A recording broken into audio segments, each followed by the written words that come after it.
Please like, share and subscribe sa ating channel at maraming salamat po sa pakikinig.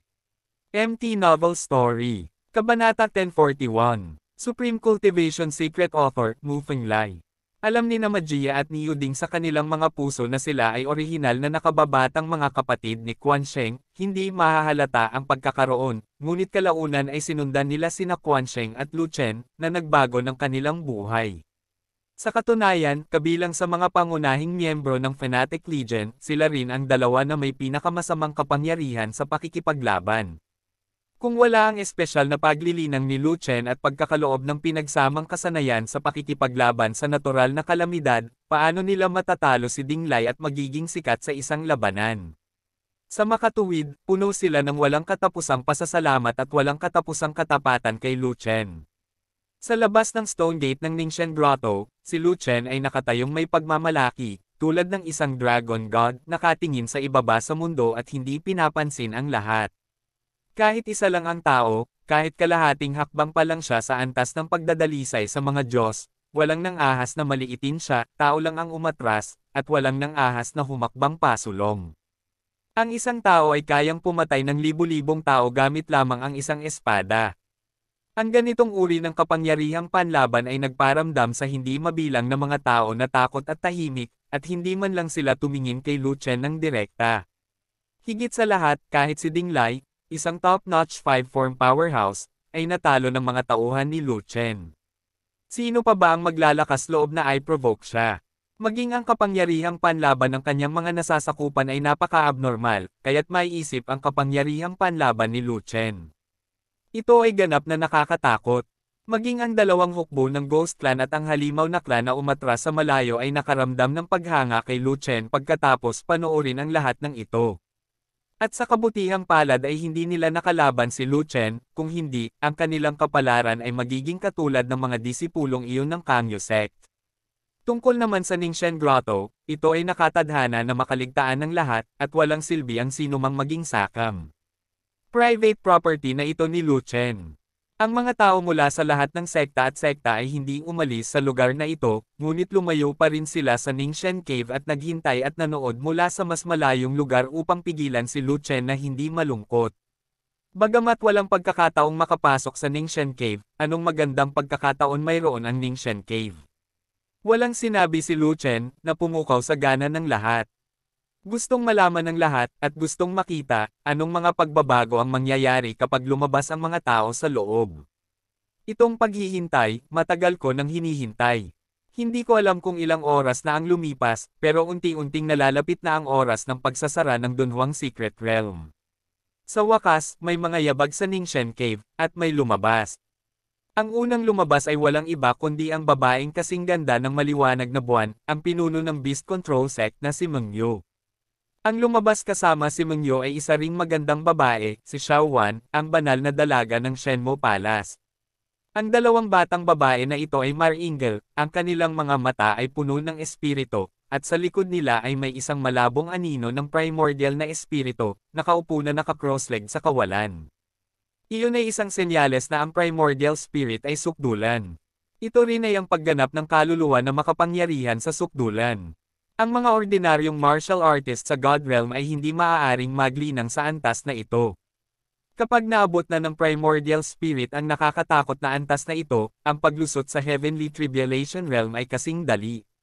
Nampay. Bukod dito, kung ang kaluluwa ay napakalakas, mas madaling magtagumpay sa pagtawid sa sakuna. Nagulat ang daan-daang libong mandirigma sa labas, at may inggit sa kanilang mga mata. Sure enough, you two have the best talents. Lumingon si Lu Chen, nakita sina Meng Yu at Warner na magkahawak kamay, at ngumiti. Ang bilis ng pagsipsip ng Ningxian water ay nag-iiba-iba sa bawat tao, at depende rin ito sa talento. Kung mas mataas ang talento, mas mabilis ang pagsipsip. Kapag na-absorb mo ang lahat ng Ningxian water na pag-aari ng sarili mong maliit na lawa, tapos ka na. Magkasamang lumabas sina Meng Yu at Xiao Wan, ibig sabihin, sa 5,000 katao, sila ang pinakamatalino. Mas mabilis pa rin ang prinsesa sa akin. Tumawa si Warner. Saan? Ikaw at ako ay sabay na umalis sa sarili nating maliit na pool, pareho ang talento natin, at pantay-pantay tayo. Panipi. Pagtatama ni Meng Yu. Parehas lang, pareho ko kayong gusto. Tumawa si Lu Chen, ngunit hindi niya alam kung ano ang nasa kanyang mga salita. Gayunpaman, si Mengyo at Xiaowan ay namula sa pagtawa at labis na nahihiya, ngunit sila ay naging mas maganda at kaakit-akit, nabighani sa hindi mabilang na mga batang mandirigma, at hindi sinasadyang nagdala ng isang alon ng puot kay Lu Chen. I wonder kung sino ang pangatlo na lalabas. Pagkaraan ng ilang sandali, tumingin si Lu Chen sa Ningxian Cave, ngunit walang lumabas. Si Shang Guanjin yata. Si Sister Ruoe yata. Sunod-sunod na nag-isip sina Mengyo at Warner. Makalipas ang kalahating oras, lumabas ang sagot, at lumabas ang isang babae mula sa monster race. Ang halimaw na babaeng iyon ay medyo seryoso, ngunit maganda at kaakit-akit, ito ay si An Yu. Siya pala. Medyo nadismaya sina Mengyo at Warner nang mapagtanto nilang mali ang hula nila. At ang hukbo ng Halimaw Clan ay puno ng kagalakan. Ang halimaw na hukbo ay hindi alam kung ano ang nasa Ningxian Cave, ngunit ang hininga ni Anyo ay marilag, at ang kanyang espiritu ay na-refresh, at alam niya kung anong improvement ang kanyang nakuha sa isang sulyap. Higit sa lahat, mayroon ding mahinang anino ng Yuanshen sa likod ni Anyo, na sapat na upang ipakita na naabot na ni Yuanshen ang pinakamataas na antas, at ang paglipat sa Heavenly Tribulation sa hinaharap ay magiging maayos. Bukod dito, napakataas ng talento ni Anyo, at isa siyang emperador, kaya hindi mahirap maging santo. Mas mabilis kayong dalawa sa akin ng isang oras. Naglakad si Anyo palabas ng Ningxian Cave, lumapit kay Lu Chen, tinitigan sina Mengyo at Warner, at biglang nagtanong sa mahinang boses, kayong dalawa ay mas matalino kaysa sa akin, at may dalawa pang tao na may malaking potensyal sa tao, lahi ka. Human race ka ba? Di miyaw. Hindi sila. Sinagot ni Lu Chen sina Mengyo at Warner. Paano mo malalaman na hindi sila? Tanong sa madilim na wika. Dahil wala silang imperial aura ng lahi ng tao, kaya hindi. Sabi ni Lu Chen. Ang ilang mga panla ng emperador ay hindi kinakailangang may espiritu ng emperador sa kanila. Malungkot na sabi, dimyaw man o hindi ay hindi mahalaga sa kanila. Sabi ni Lu Chen. Ayaw ni Lu Chen na maging emperor seedling sina Mengyo at Warner para maiwasan ang hindi kailangang gulo. Siguro, kung hindi ka nagsusumikap para sa isang bagay, hindi mahalaga kung ito ay dimyaw o hindi. Bamantong hininga si Anyo at sinabi iyon. Ilang sandali, nainggit si Anyo kay Mengyo at Xiaowan nang hindi maipaliwanag. Ang dalawang babaeng ito ay talagang maganda, at maaari pa rin silang manatili sa tabi ni Lu Chen. Pero hindi niya magawa. Siya at si Lu Chen ay hindi magkasing lahi. Ang relasyon nila ni Lu Chen ay maislan, at maaaring palagi silang magkaibigan. Ang pinakakinatatakutan niya ay dahil sa pressure ng lahi, sila ni Lu Chen ay hindi man lang maging magkaibigan sa huli. Ngunit matatag siyang naniniwala na kahit na hindi niya maaaring maging kaibigan si Lu Chen, hindi siya kailanman magiging kaaway ni Lu Chen. Dahil, nagsumpa siya. Bagamat hindi siya pinatapos ni Lu Chen sa panunumpa, at hindi niya hinayaang magsalita tungkol sa mga kahihinatnan ng paglabag sa panunumpa, naisip niya na natapos na niya ang panunumpa, at susundin niya ang panunumpa sa buong buhay niya. Hindi umalis si Anyo, hindi bumalik sa hukbo ng Yaozo, ngunit nanatili sa tabi ni Lu Chen sa dahilan ng paghihintay sa kapwa angkan sa loob. Nauubos na ang oras para manatili kay Lu Chen, kahit isang stick ng insenso lang ang mayroon, labis niyang pinahahalagahan ito. Makalipas ang isang oras, lumabas ang pang-apat na tao, at si Jansayo Shang Guanjin talaga. Ang mga pagbabago ni Shang Guanjin ay katulad ng kay Mengyo, Warner, at Anyo. Lahat sila ay maharlika at masigla, at may malabong anino ni Yuanshen sa likuran nila. Hindi nagtagal, lumabas din ang ikalimang tao. Pagkaraan, sunod-sunod na lumabas ang mga tao, halos magkasabay na lumabas ang Rookie at Wanyan, halos magkapareho ang kanilang mga talento. Kabanata 1042, Supreme Cultivation Secret Author, Mu Fenglai. Pagkatapos ni Kenyao at Wanyan, magkasunod na lumabas sina Xiao Chen at Xiao Dai. Ang oras sa pagitan ng dalawang babaeng multo na lumabas ay napakaikli, halos 100 hininga lamang. Makikita mula rito na magkatulad ang mga talento ni na Xiao Chen at Xiao Dai. Kung pipilitin mong makilala ang malakas sa mahina, si Xiao Chen ang bahagyang mas mahusay. Pagkatapos ang mga taong lumabas mula sa likuran ay si Fat Dragon, Slender Tiger, Gao Hai, at Ai Shan. Ang apat na magagandang bagay na ito ay lumabas ng sabay-sabay, na may parehong talento. Paglabas ng full bloom, si Yulina. Sa mga pangunahing kapatid ni Lu Chen, si Magia at Neo Ding lamang ang pinakahuling lumabas. Dahil late silang dumating at late na pumasok sa kuweba kaya hindi mahuhulaan kung ano ang mga talento nila. Hindi ko alam kung ilang oras ang lumipas, sunod-sunod na lumabas ang maraming tao, sila ang mga miyembro ng Fanatic Legion, ang mga disipulo ng Beast Controlling Sect, ang mga disipulo ng Shenmue Palace, at ang mga mandirigma ng Monster Clan at angkan ng multo. Hindi mahalaga kung sila ay lumabas ng maaga o huli, ang mga benepisyo mula sa Ningxen Water ay pareho, at ang Primordial Spirit ay makapangyarihan sa isang nakakatakot na antas. Ang huling lumabas ay ang 10 maid. Ang kanilang mga pagbabago ay ang pinakamalaking, ganap na lampas sa inaasahan ni Lu Chen. Sa likod ng 10 kasambahay, walang malabong anino ng Primordial Spirit, kundi ang direktang anyo ng Primordial Spirit, na umiindayog sa kawalan, nakagugulat sa puso ng mga tao.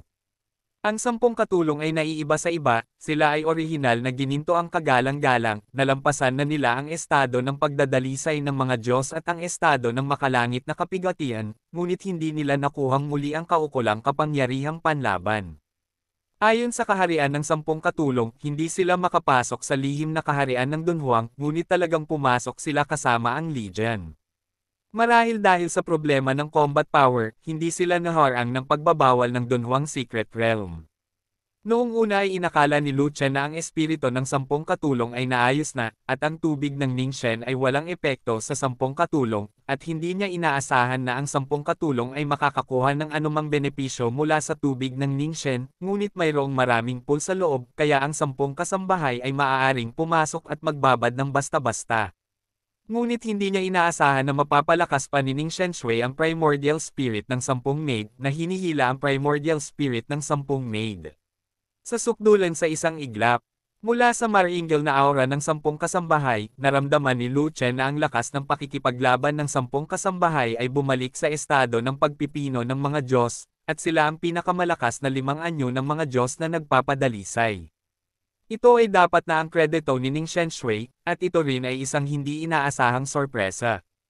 Pinakain ni Ning Shenshui ang mga primordial spirit ng 10 maid, kaya't ang combat power ng 10 maid ay sumunod din sa paglaki ng primordial spirits, at mabilis na bumalik sa ultimate level ng pagpino sa mga Diyos. Napakaganda ng pagbabago ng 10 kasambahay, at napakabilis ng pagbawi ng kapangyarihang panlaban, na nagpaligaya kay Lu Chen. Ang 10 katulong ay ang mga gintong estatwa. Kapag ang lakas ng labanan ay ganap na nabawi, ito ay magiging isang kalamidad. Kapag nasa tabi nila sila, kayang walisin ni Lu Chen ang buong Eastern Desolation Territory. At sa sandaling ito, dumating ang oras ng pagsasara ng Dunhuang Secret Realm, nagsimulang magbago ang kulay ng langit, nagsimulang manginig ang lupa, at ilang tao ang nagsimulang mawala.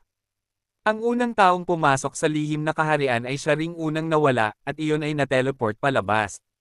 Lu Chen, maghihiwalay na tayo. Tinitigan ni Anyu si Lu Chen at tahimik na sinabi.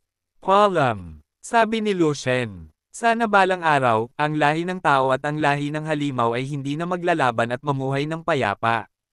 Nakatitig pa rin si Anyu kay Lu Chen, ngunit may sinabing walang kinalaman. Ngunit bago siya matapos magsalita, nawala ang buong kaakit-akit na katawan, nasa hangin. Young Master, gusto ka ng bruhang iyon. Walang bawal si Warner at Prangka. At hindi basta-basta nagsasalita si Mengyo, bahagyang kumunat ang noo niya, walang sinasabi. Sa mga transsexual, pinag-uusapan nila kung gusto nila o hindi. Tinatreto nila ako bilang isang kaibigan. Ngumiti si Lu Chen at sinabi iyon. Iyon ang ideya ng Young Master, at maaaring hindi ito iniisip ng iba. Ngumiti si Warner, at ipinagpatuloy ang pag-angat ng kaldero nang hindi ito binubuksan. Ano ba kasing iniisip ng maliit mong ulo?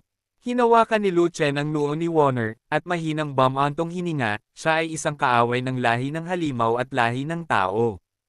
Hindi masama na maging magkaibigan tayo, ngunit ang pinakakinatakutan ko ay hindi tayo maging magkaibigan. Panipi. Totoo yan, sabi ni Warner. Ang mga disipulo ng iba't ibang sekta at ang mga hukbo ng angkan ng demonyo at ang angkan ng multo ay sunod-sunod na naglalaho. Sa huli, tanging ang Fanatical Legion, Beast Controlling Sect, at Shenmue Palace lamang ang natitira, at ang mga huling pumasok sa Secret Realm ay ang pinakahuling ipinadala. Matapos mawala ang lahat, si Lu Chen na lang ang natitira, at hindi siya na-teleport palabas ng mahabang panahon. Damn it! What's the situation? Is Dunhuang Secret Realm will shut me down. Pagkatapos maghintay ng isa pang buong stick ng insenso, hindi pa rin kumikibo si Lu Chen, at bigla siyang nataranta. Makalipas ang 1,000 taon, muling mabubuksan ang lihim na kaharian ng Dunhuang. Ang pinakamagulo ay gusto niyang magkusa na hanapin ang labasan, ngunit hindi niya alam kung saan ang labasan. Uy! May tao pa ba? Si Lu Chen ay nasa gulat, sumisigaw, gusto niyang makipagpunyagi ngunit hindi niya alam kung paano makikipagpunyagi. Pupunta na ako, daya talaga. Nagpakawala si Lu Chen ng Dagendong, ang Dagendong ay parang kulog, at yumanig ito sa lahat ng direksyon. Hindi ikaw ang tatay ko, ano ba ang pinagluloko ko sa'yo? Biglang, isang boses na may pinakamataas na kamahalan ang tumunog, umalangaw-ngaw sa mga tainga ni Lu Chen. Boses iyon ng babae, bagamat may kamahalan, ito ay kasing ganda ng Nightingale at napakapamilyar. Junior, Lu Chen?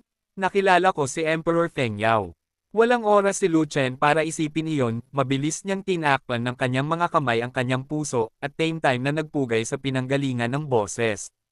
Isang babaeng figure ang lumitaw sa harap ni Lu Chen, nakatayo sa hangin.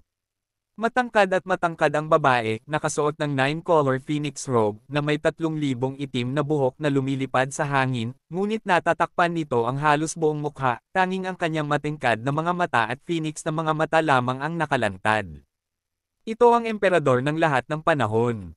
Lu Chen, mahahanap mo ba si Chunwo?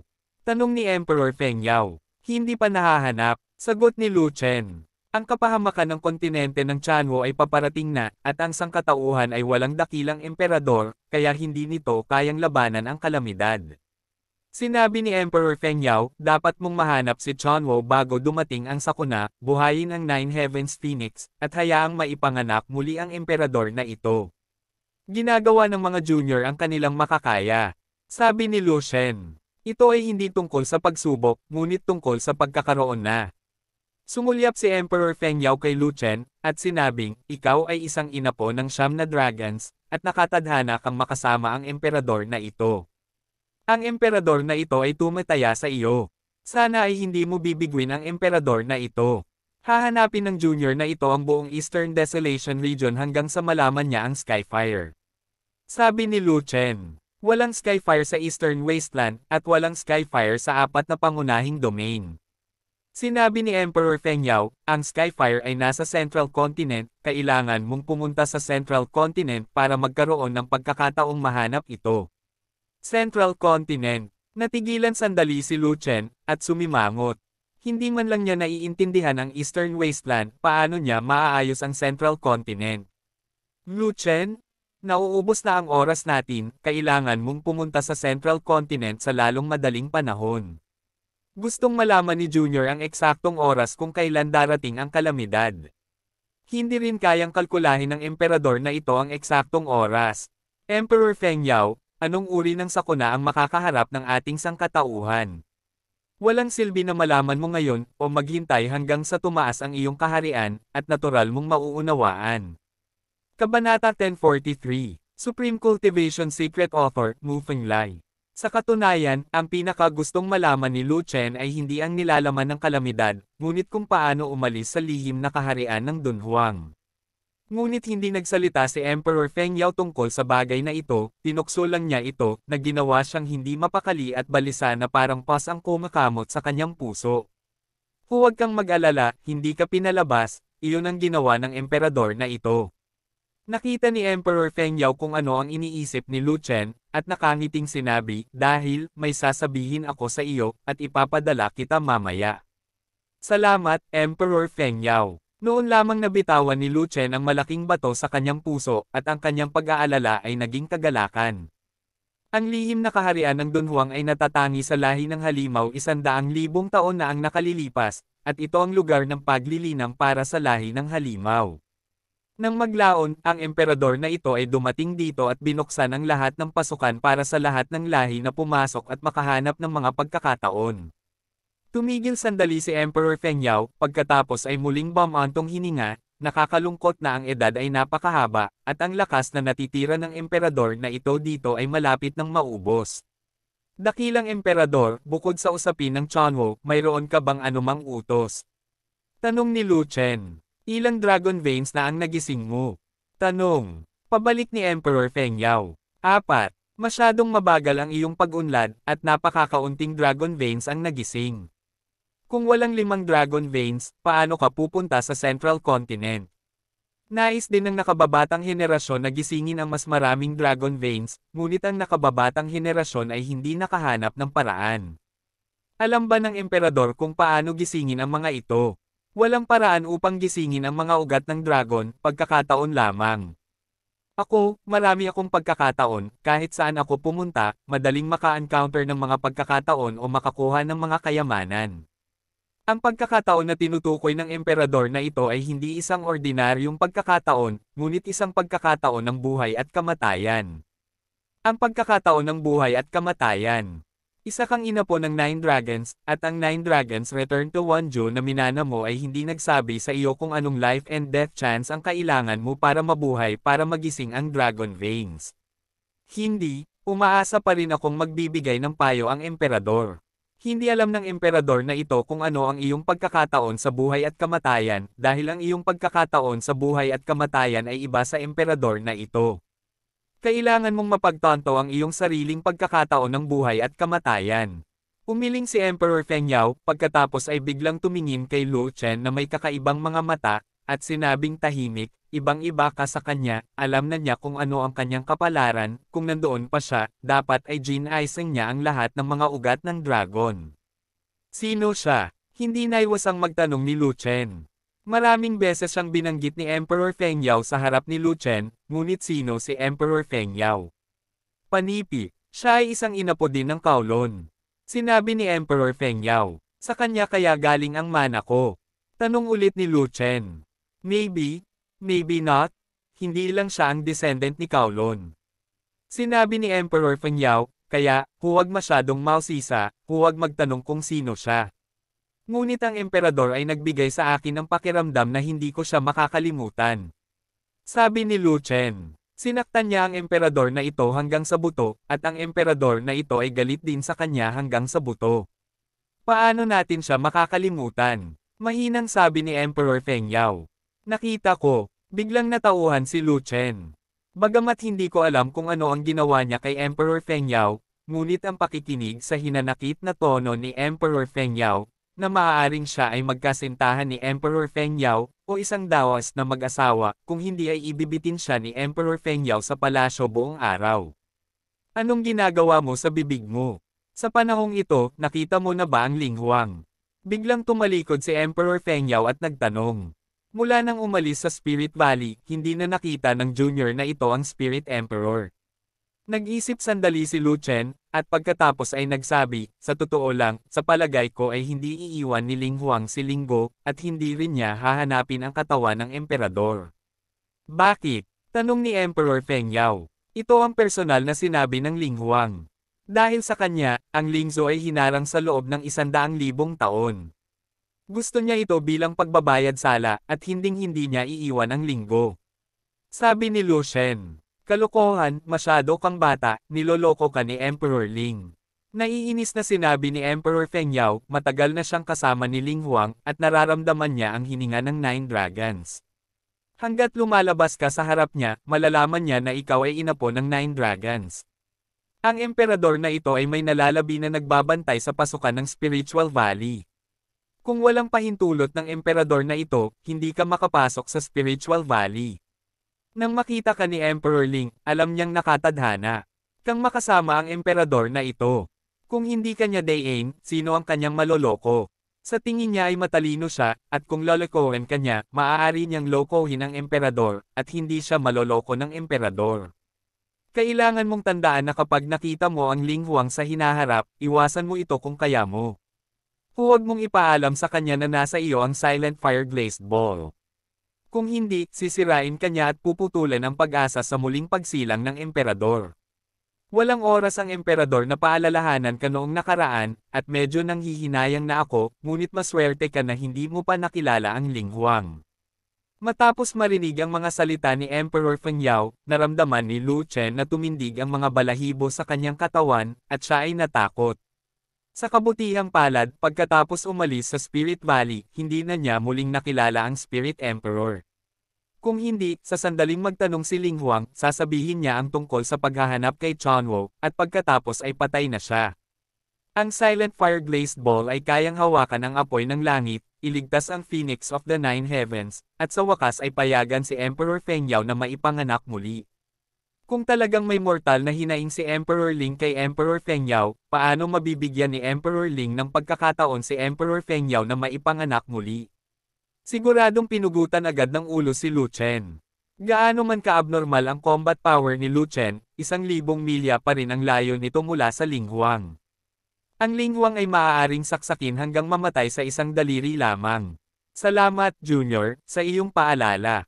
Huminga ng malalim si Lu Chen at sinabing, pagkaalis ng Junior na ito, pupunta siya sa Central Continent sa lalong madaling panahon. Sana ay mapalad ang Junior na ito na mahanap si Chonwo. Ang Spirit Race ay umalis sa Spirit Valley, at dapat ay nasa Xingluo Secret Realm ito ng ilang sandali, at maaari itong maging angkop para sa Spirit Energy ng Yuanwo Continent. Nag-isip sandali si Emperor Fengyao, at pagkatapos ay nagtanong, kung gayon, lumabas na ba ang Lingzhou sa Starluo Secret Realm? Walang gumagalaw sa entrance ng Xingluo Secret Realm, kaya malamang hindi pa sila lumalabas. Sabi ni Lu Chen, bagaman ang linggo ay may maraming espiritual na enerhiya, ito ay isang lugar na may mahihirap na mapagkukunan, at imposibleng makoronahan bilang emperador. Sinabi ni Emperor Fengyao, ang antas ng Xingluo Secret Realm ay masyadong mababa, mas mababa kaysa sa Yuanwo Continent, at ang mga talento ng Spirit Clan ay hindi maaaring manatili dito ng masyadong matagal, wala silang hinaharap. Dapat silang pumasok sa Yuanwo Kontinente na magsanay sa lalong madaling panahon, at magkaroon ng pagkakataon na maging emperador sa kontinente ng Yuanwo. Kung hindi, darating ang sakuna, at walang lakas ang kanilang espiritual na lahi. Paano nila lalabanan ang sakuna kasama ng ating sangkatauhan? Ang paglabas ng Spirit Race mula sa Starluo Secret Realm ay dapat na nauugnay sa aura sa labas. Hindi pa sila ganap na naka-adapt sa ating mababang aura. Naisip ni Lu Chen ang 10 katulong na hanggang ngayon ay hindi pa nakakabawi sa kapangyarihang panlaban ng kagalang-galang, kaya alam niya kung bakit hindi pinangunahan ni Linhua ang mga tao palabas.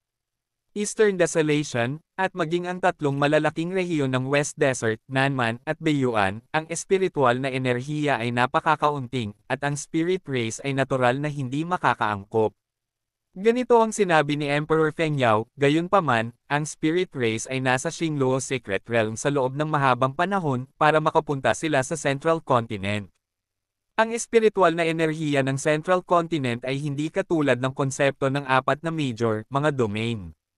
Sa kalahati ng antas ng linggo, hanggat ang mga espiritu ay direktang pumunta sa Central Continent, halos hindi sila makakaangkop. Kabanata 1044, Supreme Cultivation Secret Author, Mu Fenglai. Pagkaalis ng junior na ito, pumunta sa Xingluo Secret Realm sa lalong madaling panahon at ipaalam sa Spirit Race na pumunta sa Central Continent. Tuwang-tuwa si Lu Chen at mabilis na sinabi. Noong una ay inakala na si Emperor Fengyao ay may mga hinaing sa Ling Huang at labis niyang pipigilan ang Lingzhou. Sa hindi inaasahang pagkakataon, malinaw na nakilala ni Emperor Fengyao ang pampubliko at pribadong interes, inuna ang pangkalahatang sitwasyon, at itinuro pa ang paraan para makapasok ang Lingzhou sa Yuanwo Continent na talagang nagparamdam kay Lu Chen ng paghanga. Hindi, huwag mong hayaang mag-isa ang kay-abangan ng Spirit Race, hayaan mo silang sumama sa iyo. Sinabi ni Emperor Fengyao, ikaw ang nakatalagang tao ng Spirit Race, at ang Spirit Race ay handang sumunod sa iyo. Hanggat hindi mo ipahahayag na nasa iyo ang Silent Fire Glazed Ball, kung gayon walang problema. Panipi, huwag mag-alala, si Ling Huang ay isang Lone Ranger, at sa pangkalahatan ay hindi nakikipag-ugnayan sa kanyang mga angkan, at ang mga tao ng Lingzhou ay kakaiba rin sa kanya. Kahit na may mga tao mula sa Spirit Race sa tabi mo, hindi sila ang magiging mata at tainga ng Spirit Emperor. Sa karamihan, kapag nakatagpo ka ng Chonwo, maaari mo na lang paalisan ang mga tao mula sa Spirit Race.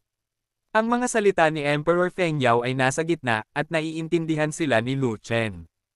Gusto ni Emperor Feng Yao na pamunuan ni Lu Chen ang Spirit Clan, hayaan ang Spirit Clan na magtrabaho para kay Lu Chen, at maging isang puwersa sa mga kamay ni Lu Chen.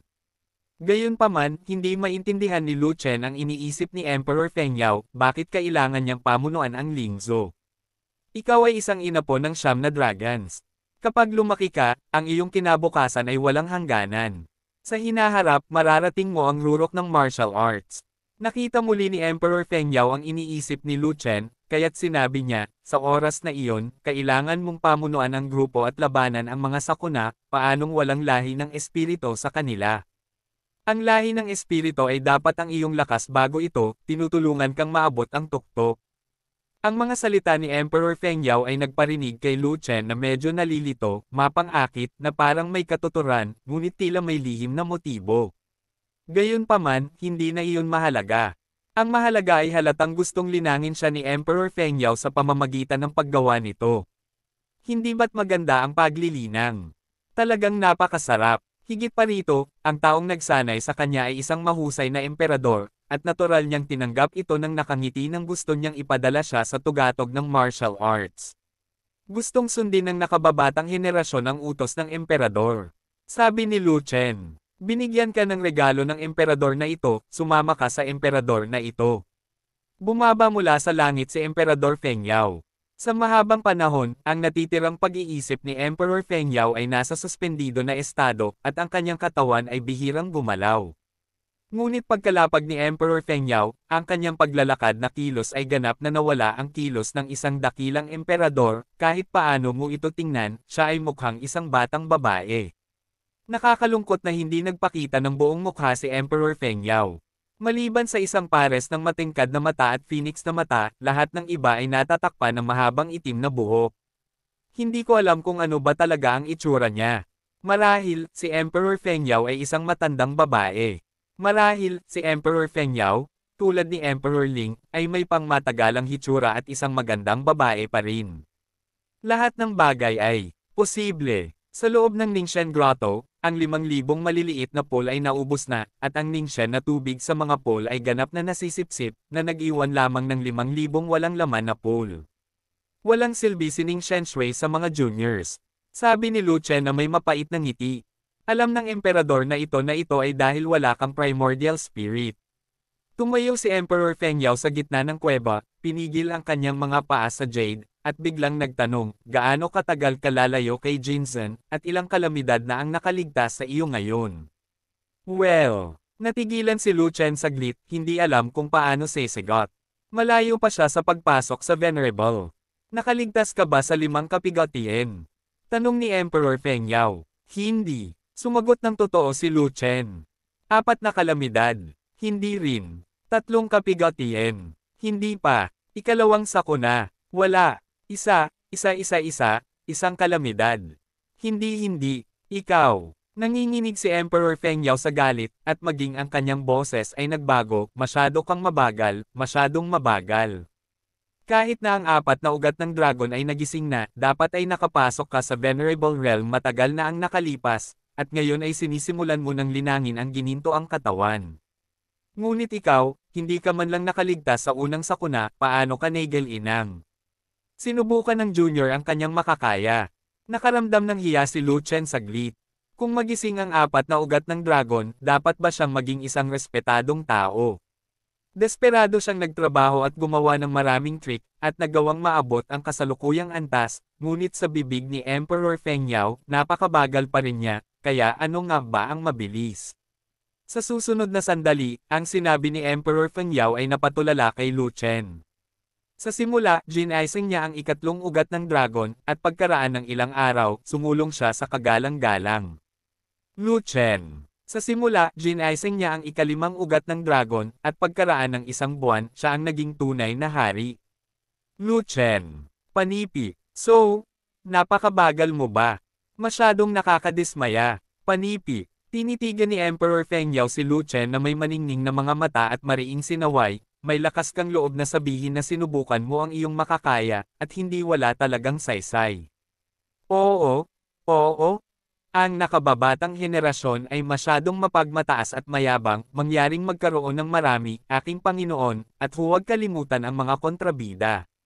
Natigilan si Lu Chen sa isang iglap, pawis, na puno ng kahihiyan ang mukha, at sa unang pagkakataon sa kanyang buhay, siya ay naging sunod Sun Yeren, at hindi siya nang ahas na huminga.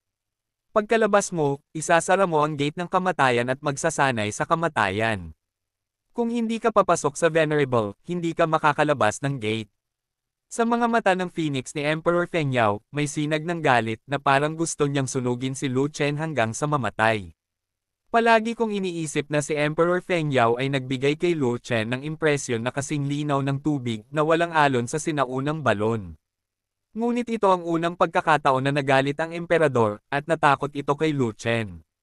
Bagamat ang Emperor Feng Yao sa kanyang harapan ay isang natitirang pag-iisip, ang kapangyarihan ng natitirang pag-iisip ng isang dakilang emperador ay hindi mapapantayan.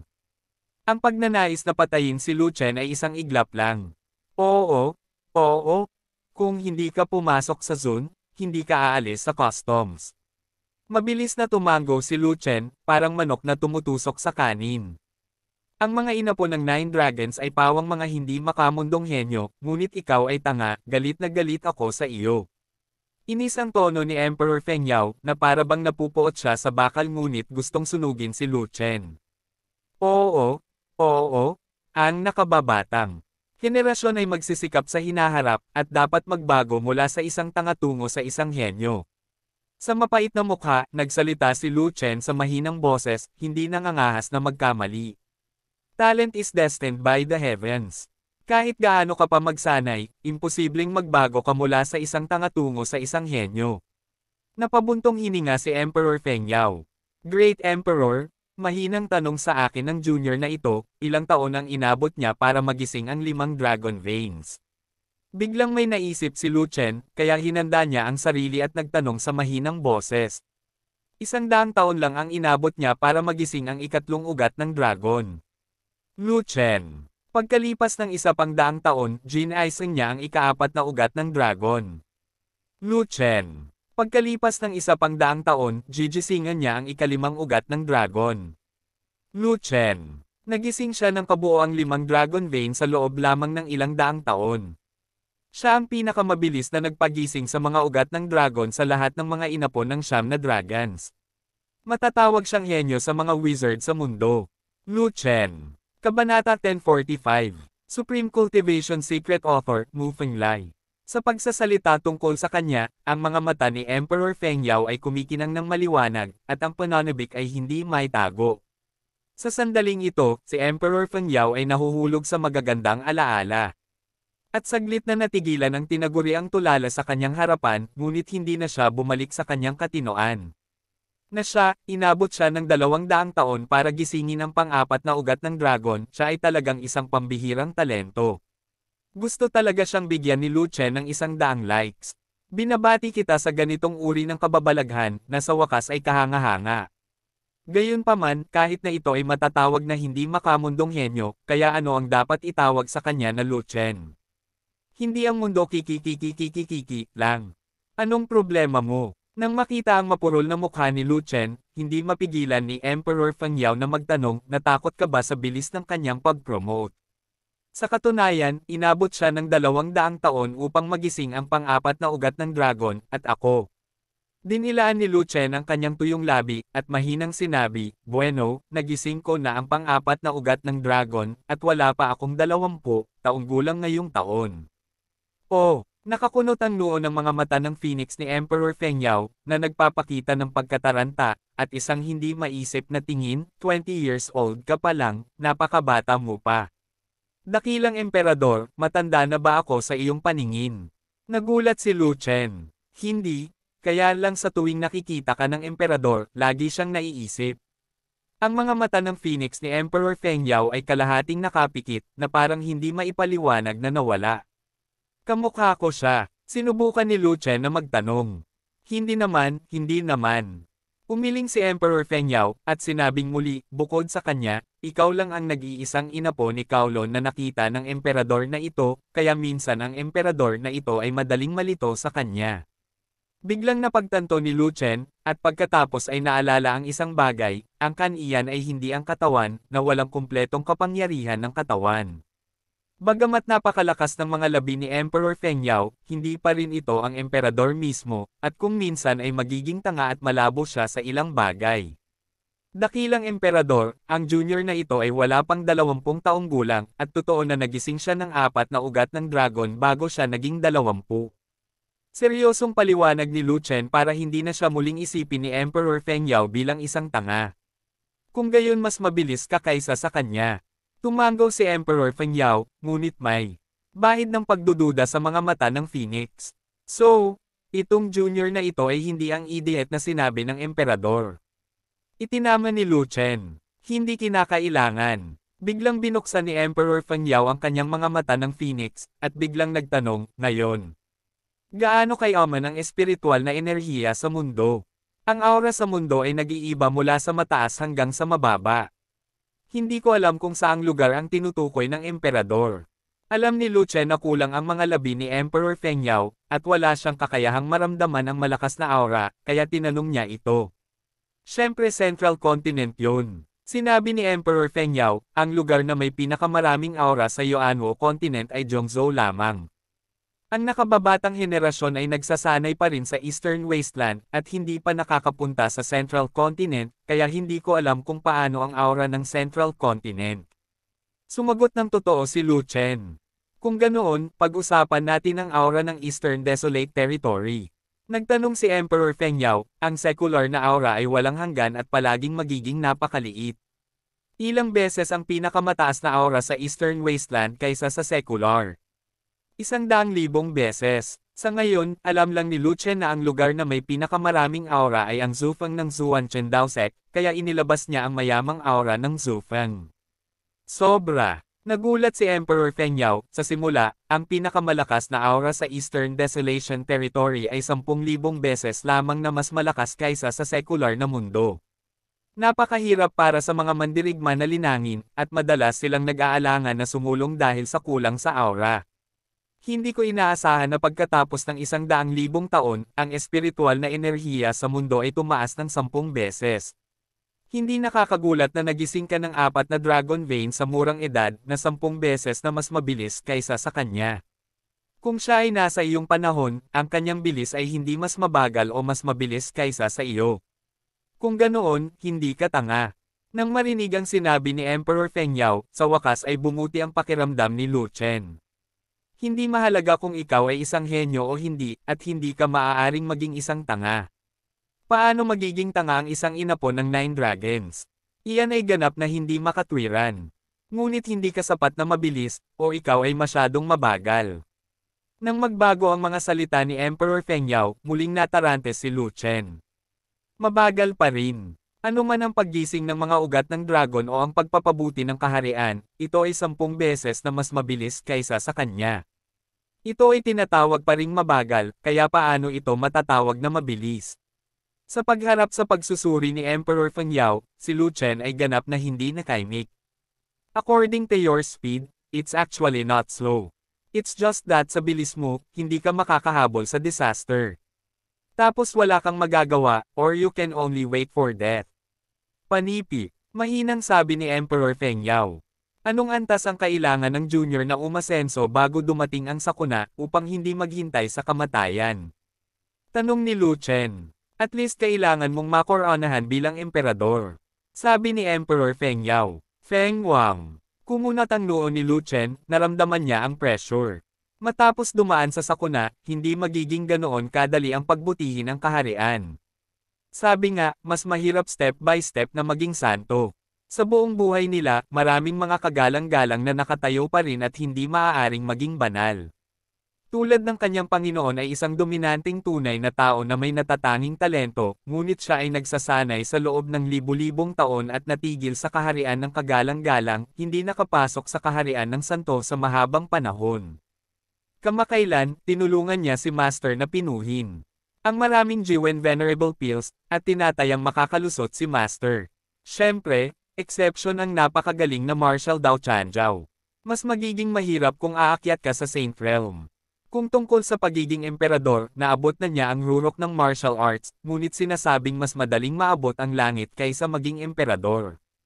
Kapag dumating ang kalamidad, aabutin ng 3 hanggang 5 taon sa pinakamaagang panahon, o 10 o 8 taon sa pinakamabagal na panahon. Napakaikli lang talaga ng oras. Paanong posible na maabot niya ang antas ng emperador? Sa tuwing may sakuna, lalabas ang mga inapo ng Nine Dragons para ibalik ang tubig. Ito ang misyon ng mga inapo ng Nine Dragons, at ito rin ang misyon mo. Hindi pinansin ni Emperor Feng Yao ang nakakahiyang tingin ni Lu Chen, ngunit iniunat ang kanyang jade na kamay, at isang air force ang tumagos sa lupa, na nagdulot ng marahas na panginginig ng boses mula sa kuweba. Isang malaking bitek ang bumukas sa lupa, at may lumipad mula sa bitek, lumulutang sa kamay ni Emperor Feng Yao. Ito ay isang masa ng madilim na pulang likido, ang laki ng isang kamao, na naglalabas ng sobrang nakakatakot na enerhiya, na lubhang kakaiba. Ito ang pinagmumula ng Ningxian Water, at lahat ng Ningxian Water dito ay gawa rito.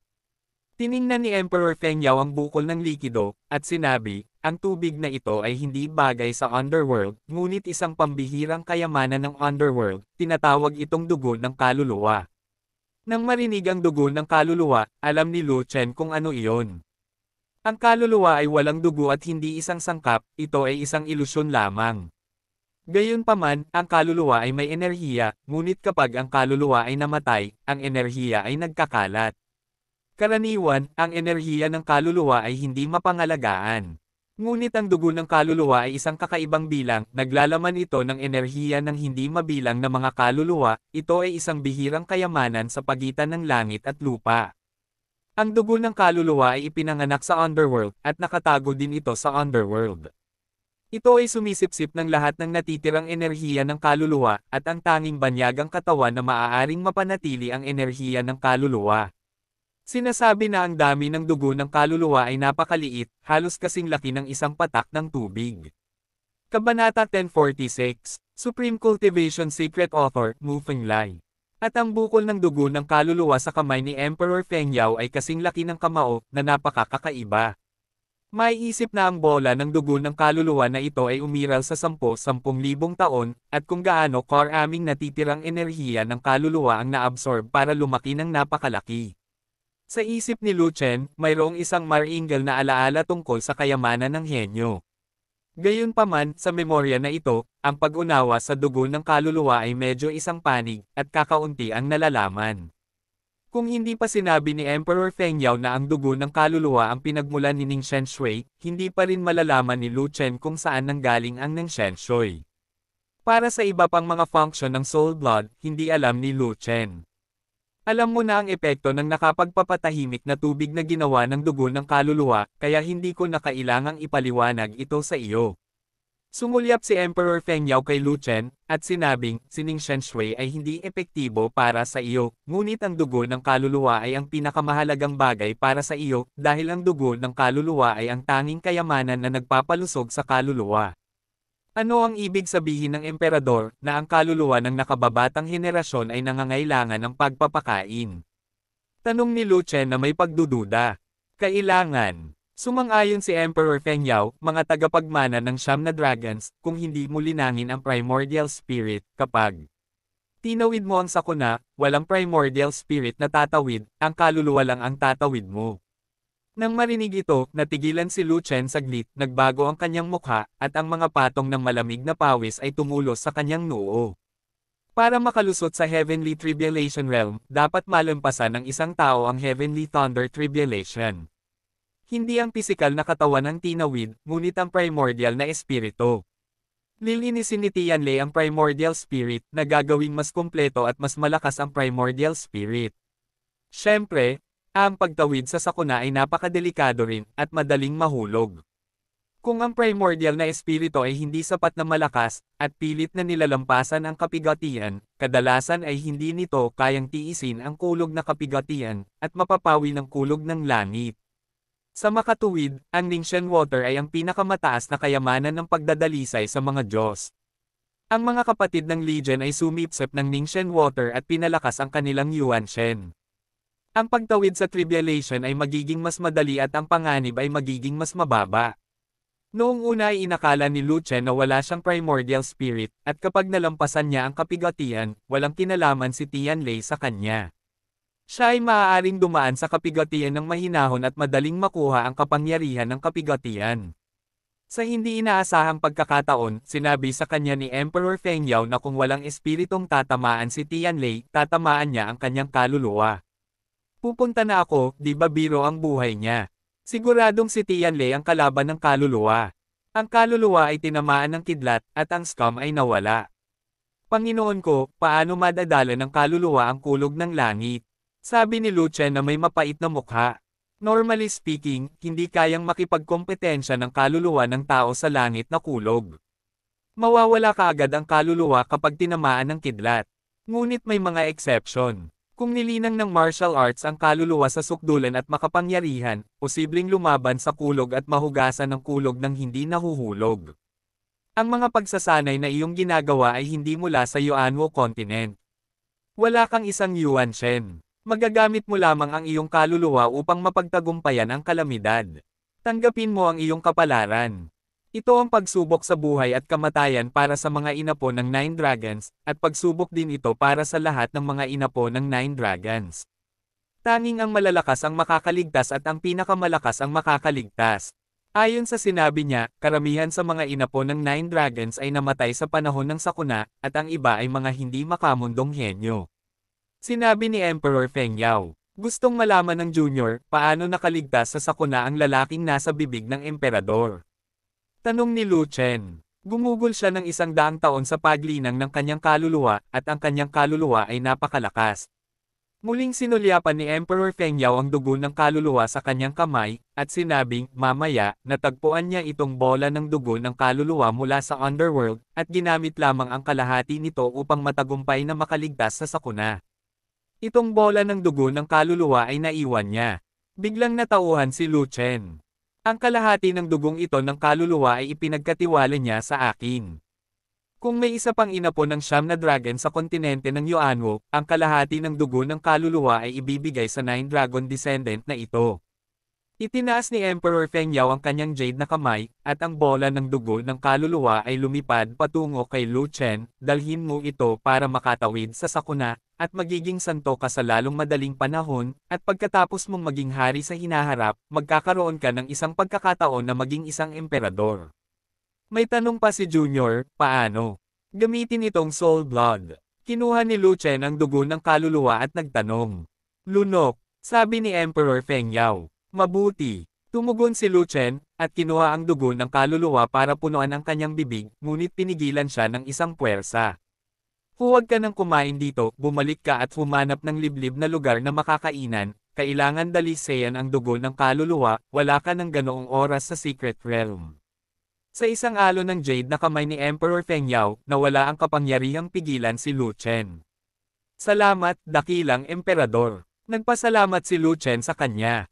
Okay, wala nang kayamanan dito, ipapadala ka ng emperador na ito. Emperor Feng Yao, may oras mamaya. Lu Chen, ang emperador na ito ay naghihintay para sa iyong apoy. Dapat, column. Itinaas ni Emperor Feng Yao ang kanyang jade na kamay, bumagsak ang kawalan sa kanyang harapan, at isang black hole ang hindi inaasahang lumitaw. Alam na ito ang labasan, pumasok si Lu Chen. Sa sandaling tumuntong siya sa black hole, may hindi mabilang na mga boses. Hoy, bakit biglang may lumabas na black hole sa entrance ng secret realm? Saan nanggaling itong black hole? Para saan itong black hole? Wala bang mga halimaw na lalabas sa black hole? Ang mga disipulo ng lahat ng sekta at sekta ay nagutos lamang na umatras ng 100 talampakan, bumuo ng isang defensive na posisyon, at mahigpit na bantayan ang mga bagay na lumalabas sa black hole. Kung may lalabas na halimaw, lahat ay magsisikap na patayin ito, at hindi dapat pahintulutan ang halimaw na sakta ng Eastern Desolation Territory. Kasama sa mga boses na iyon ang pagtataka, takot, at iba't ibang utos. Natarante si Lu Chen sa kanyang narinig, kaya hindi na niya masyadong pinansin, at nagpatuloy sa paglalakad papunta sa black hole. Kaya lang hindi ko inaasahan na sa isang hakbang ko ay lumabas ako sa black hole at nakita ko ang araw. Sa harap mo, mayroon pa ring linya ng depensa na may malakas na linya, hindi mabilang na mga alagad ng sekta ang buong puwersang naghihintay, at maraming matatanda ng sekta ang humawak sa pangitain, na para bang nahaharap sila sa isang mabigat na kaaway. Nang matuklasan iyon ng lahat, hindi halimaw ang lumabas sa black hole, kundi si Lu Chen. Halos malaglag ang panga ng lahat sa eksena sa gulat. Napatulala silang lahat at tulala silang nakatayo doon, hindi makareact ng matagal. Ano ang sitwasyon? Medyo natigilan si Lu Chen, lumingon sa likod, at nawala ang black hole sa likod niya.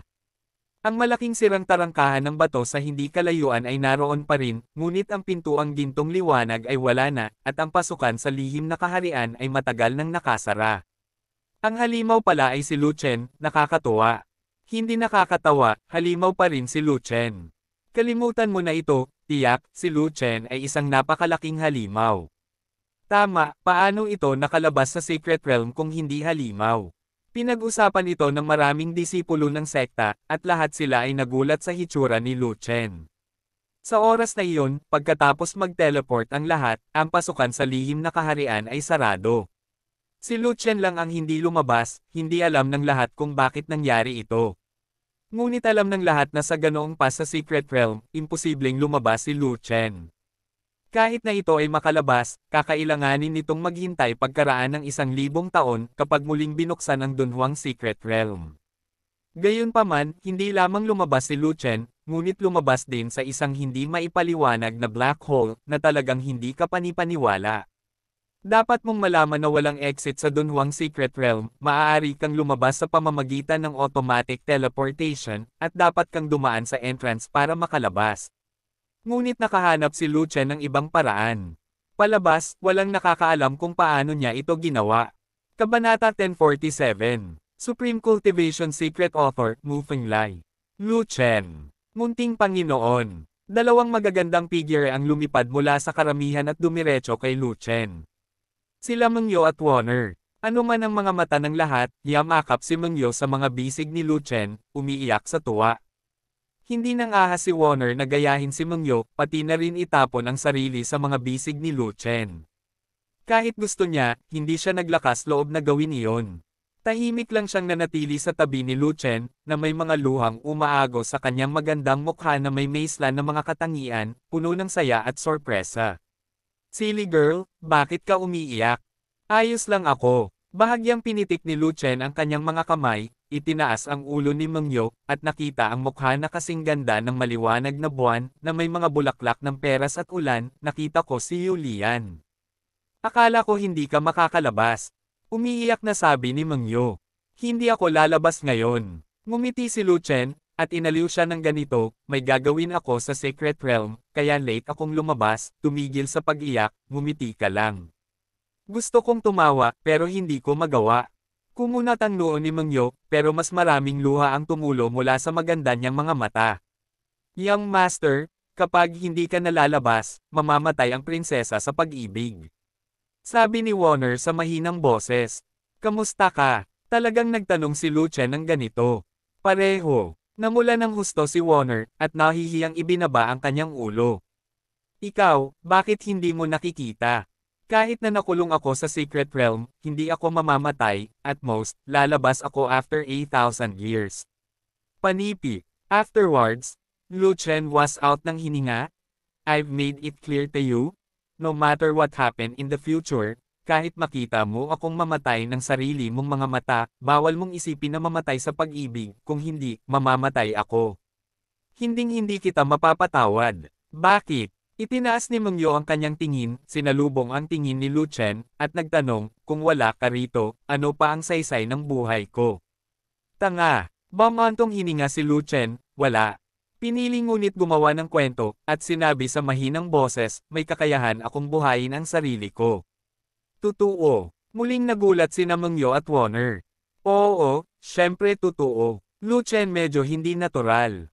Kuya, Lu Chen. Boss. Ngunit sa sandaling ito, lahat ng panatikong Legion ay sumugod, lahat ay nasa sabik at nagagalak. Pagkatapos ng lahat, iniisip ng lahat na hindi makukuha ni Lu Chen sa labas, at lahat ay nakaramdam ng bigat at nawala ng moralidad. Ngunit lumabas talaga si Lu Chen, paanong hindi sila matutuwa? Senior kuya, kanina lang gustong mamatay ng dalawang asawa mo sa pag-ibig pero hinawakan namin sila ng mahigpit. Agad na lumapit sa kanya si Feilong at sinabing, kung lalabas ka mamaya, mabigat ang problema. Malakas ang dalawang asawa mo, hindi na tayo makakapit. Fiancé ang tawag dyan, at hindi pa siya kasal. Sa sandaling kumatok si Lu Chen, ang ulo ni Feilong ay sumakit, ano naman sa iyo, gusto mo bang mamatay para sa pag-ibig? Tik, masyado kang maraming iniisip. We're very open-minded. At worst, hihintayin ka namin ng 1,000 taon. Hinawakan ni Feilong ang kanyang masakit na ulo, at sinabing, ibig sabihin, hindi nila ito nakikita, at sila ay mamamatay o mabubuhay sa bawat pagliko. Lumabas na ang mga alagad mula sa lahat ng sekta, at sarado na ang lihim na kaharian, bakit hindi pa sila umaalis? Walang pakialam si Lu Chen kay Feilong, ngunit sumulyap sa karamihan at nagtanong. Pinatay mo ang lahat ng mga disipulo ni Kang Yu sa lihim na kaharian, tumanggi si Gan Shi na palayain ka, at hihintayin ka nitong lumabas, at haharapin ka kaagad. Gusto ka ng ating dakilang elder na protektahan at naghahanda na labanan si Gang Shi, ngunit halos gusto na niyang gawin ito. Ang mga tao mula sa lahat ng mga sekta ay nanatili upang panoorin ang kaguluhan. Nang maglaon, ang lihim na kaharian ay ganap na sarado, at ikaw ay nakulong sa lihim na kaharian. Kaya't ang dakilang elder ay hindi nakipagkasundo kay Gan Shi. Ngunit si Gang Shi ay nakikipagtalo pa rin sa dakilang elder na gustong bayaran ng aking Zuan Chen Daozang ang pagkawala, at ang dakilang elder ay tamad na abalahin siya. Ngunit hindi nagtagal, lumabas ka, ngunit malapit mo nang harapin ang galit ng Kangyo Sect. Sabi ni Feilong, sa dakilang elder dito, natatakot kami sa gagawin ni Gang Shi. Ngumiti si Lu Chen, at sinabi, kung maglakas loob si Gang Shi na gumawa ng isang bagay, maaari siyang talunin ng Great Elder. Ang kasalukuyang dakilang elder ng Zuan Chen Daozang ay si Xing Fang, na pinalaki ng isang nangingibabaw na totoong tao, at siya ay espesyal na sinamahan ni Lu Chen. Alam ni Lu Chen na hindi si Xing Fang ang kalaban ni Gang Shi, kaya bago siya dumating, tinuruan niya si Xing Fang ng panpunit na kasanayan sa pakikipaglaban at isang ordinaryong banal na espada, na naging sapat kay Xing Fang para matalo si Gang Shi. Lu Chen, halika at mamatay. Isang malamig na inumin ang dumating, nanginginig sa lahat ng direksyon. Galit na dumating si Gang Shi, na sinundan ng isang tuyong paninda. Ang sekta ng Kangyo ay nagpadala ng 1,000 tunay na disipulo, lahat sila ay nagsagawa ng 5 anyo ng mga Diyos, at lahat sila ay mga elite. Sa hindi inaasahang pagkakataon, matapos makapasok sa lihim na kaharian, hindi lamang siya nabigo na makahanap ng pagkakataon, pinatay din siya ni Lu Chen Quan. Ang mga disipulo ng lahat ng sekta at sekta ay umalis lahat sa lihim na kaharian, ngunit si Kang Yusong ay hindi lumabas. Pagkatapos magtanong tungkol dito, si Gan Shi ay sumabog sa galit sa lugar. Kung si Lu Chen ay hindi napunit, hindi siya makakabalik sa sekta upang magpaliwanag. Kung hindi makalabas si Lu Chen, wala siyang magagawa. Maaari lang niyang guluhin si Xing Fang. Ngunit ngayong lumabas na si Lu Chen, ang hinaing ay may ulo at ang utang ay may may-ari, paano niya ito pakakawalan? Walang mga patakaran sa lihim na kaharian. Ang pagpatay sa mga tao ay hindi nagbabayad para sa kanilang buhay. Bukod dito, ang bagay na ito ay ganap na iyong disipulo ng Kangyo Sect na naghahanap ng kamatayan. Ano ang problema ni Lu Chen? Nagmamadali din si Xing Fang, tumayo sa harap ni Lu Chen, at sinabing may panunuya, libu-libong mga tunay na disipulo mula sa Kangyo Sect ang nag-iisang kinubkob si Lu Chen, at lahat sila ay pinatay ni Lu Chen, mayroong higit sa isang kamatayan. Xing Fang, umalis ka, kung hindi, lalabanan din kita. Hindi nakinig si Gan Shi sa mga salitang iyon, kaya't sumigaw siya ng diretso kay Xing Fang, kailangang pagbayaran ni Lu Chen ang kanyang buhay para sa pagpatay sa libo-libo sa aking mga tunay na disipulo. At ikaw na Zuan Chen Dao Sect ay dapat magbayad, kung hindi, ang ating sekta ay hindi magdadalawang isip na hamanin ang sekta upang labanan at sirain ka Zuan Chen Dao Zam. Gang Shi, huwag kang mahiya. Hindi pa ako lumaban noon, at hindi ko alam kung sino ang nakatama. Ngumisi si Xing Fang, ang digmaan sa pagitan ng mga sekta ay hindi isang bagay na maaari mong pukawin kung gusto mo, at wala kang karapatang gawin iyon. Kung ganun sasampalin mo na kita. Galit na galit si Gang Shi, binunot ang kanyang espada, at nanguna sa pag-atake kay Xing Fang. Kung ang Great Elder ng Zuanchen Daoist Sect ay si Baichun pa rin, matatakot pa rin siya at hindi maglalakas loob na kumilos. Ngunit sino si Xing Fang? Wala pa akong narinig tungkol sa taong ito, kaya wala ako sa mainstream. Si Xing Fang ay ang bagong na-promote na Great Elder Zuanchen, at ang kanyang lakas sa pakikipaglaban ay tiyak na hindi ganoon kataas, kaya natural na hindi niya sineseryoso si Xing Fang. Luha. May extra holy sword si Xing Fang sa kanyang kamay, at ginamit niya ang mababang antas ng mga kasanayan sa pakikipaglaban na itinuro ni Lu Chen para harapin siya. Boom! Nagsalpukan ng dalawang espada, at nagkaroon ng nakakagulat na pagsabog. Dinurog ng banal na espada ang kapangyarihan ng espada ng kalaban, at halos putulin ang espada ng kalaban. Ngunit ang lakas ng espada ni Xing Fang ay hindi naubos, at ang momentum ay malakas pa rin, direktang nagpadala kay Gan Zillian gamit ang kanyang espada, lumipad ng libu-libong talampakan palayo. Maglakas loob na lumaban sa akin, at huwag mong timbangin kung gaano katimbang. Itinaas ni Xing Fang ang kanyang espada at humabol kay Gangxi, at hindi siya titigil hanggang sa matalo niya si Gangxi ng kalahating kamatayan. Gusto niyang malaman ni Kang Yuzong na si Zuanchen Daozang ay hindi madaling guluhin, at siya, ang dakilang elder ng Zuanchen, ay mas mahirap gulo. Gayunpaman, pinalipad si Ganshi, naabutan din ni Xing Fang, at ang disipulo ng Kang Yu Sect na nakatayo sa harap ni Lu Chen ay may natitira na lang na tuyong tao. Kabanata 1048 Supreme Cultivation Secret Author, Mu Fenglai. Lu Chen. Tumingin ang mga dry goods kay Lu Chen, at ngumiti ng madilim, ang ngiting iyon ay puno ng puot, wala na ang iyong tagapagtanggol, sino ang magpoprotekta sa iyo ngayon? Sa sandaling ito, ang mga tuyong gamit ay naglabas ng hininga ng buong katawan, ang momentum ay malakas, at ang tatlong sakuna ng makalangit na kaharian ng kapigatian. Mayroong 5 maliliit na kaharian sa Heavenly Tribulation Realm, na mula sa una hanggang sa ikalimang kalpa, ang pinakamababa sa unang kalpa, at ang pinakamataas sa ikalimang kalpa. Ang paglilinang ng mga tuyong paninda ay hindi pambihira sa Heavenly Tribulation Realm, at kahit na medyo mababa. Ngunit bagamat mababa ang kaharian ng mga tuyong paninda, siya ang disipulo ng unang araw ng pagnanakaw ni Kang Yuzong, na labis na nakakabighani sa maraming mga disipulo ng 5 nakawan. Makikita mula dito na maaaring magtaka kung gaano kalakas ang mga tuyong kalakal. Ako, bagamat nakakatakot ang lakas ng mga tuyong paninda, tumayo pa rin sina Mengyo at Warner ng walang pag-aalinlangan. Kami, ang lahat ng panatikong legion ay sumugod na bumubuo ng isang siyam na turn dragon formation na handang lumaban sa kanila. At tayo, ang mga disipulo mula sa Beast Control Sect at Shenmue Palace ay sumugod din upang suportahan sina Mengyo at Warner. Dahil tinulungan ni Lu Chen si Mengyo na bigyang inspirasyon ang pangitain, binigyan niya si Mengyo ng 2 pang unicorn na itlog na naging dahilan upang mabilis na umunlad ang paglilinang ni Mengyo. Ngayon, si Mengyo ay inilagay sa mataas na pag-asa ng kanyang Panginoon, at siya rin ay lubos na pinahahalagahan at masiglang nilinang ng nangungunang pamamahala ng Beast Control Sect. Ang kanyang status sa Beast Control Sect ay tumataas, at siya ay pangalawa na lamang sa Sect Master ng Beast Control Sect. Sa makatuwid, anuman ang gawin ni Mengyo, ang mga disipulo ng Beast Control Sect ay dapat sumunod hanggang sa kamatayan. Hindi banggitin ang palasyo ng Shenmue, si Xiao Wan ang banal na babae ng Shenmue, ang pinuno ng lahat ng mga disipulo ng Shenmue. Ano man ang gustong gawin ni Xiao Wan, walang disipulong Shenmue na hindi sumunod. Maraming tao ang walang kwenta, kaya ko kayong patayin mag-isa.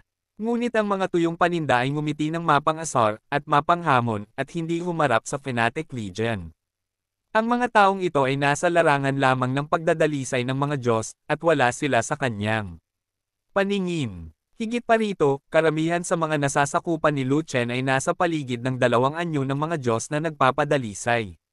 Sa paningin niya, grupo lang sila ng langgam, at kaya nilang patayin gamit ang nakataas na kamay. Bumaba kayong lahat, sabi ni Lu Chen. Senior brother, ang taong ito ay hindi isang ordinaryong tao, siya ang unang araw na Tribulation Realm na disipulo ng Kang Yu Sect. Mabilis na pinaalalahanan ni Fei Long si Lu Chen na ang lakas ng pakikipaglaban ng mga tuyong gamit ay mas malakas kaysa sa ordinaryong Heavenly Tribulation Realm, at kailangan niyang mag-ingat, napakarami nating magkasama, at kung gusto niyang gumawa ng gulo mag-isa, maaaring hindi siya, kayanin mo. Hindi mo siya mapipigilan, dumami lang ang casualties, bumaba na tayong lahat. Pagkatapos magsalita ni Lu Chen, nalaman niyang hindi gumagalaw ang lahat, at agad siyang nagalit, ito ang utos ko, bakit gusto mong sumuway? Lahat ay umatras. Nang marinig ito, lahat ng miyembro ng Legion ay natigilan, at agad na pinangunahan ni Fei Long ang 2,000 miyembro ng Legion para umatras.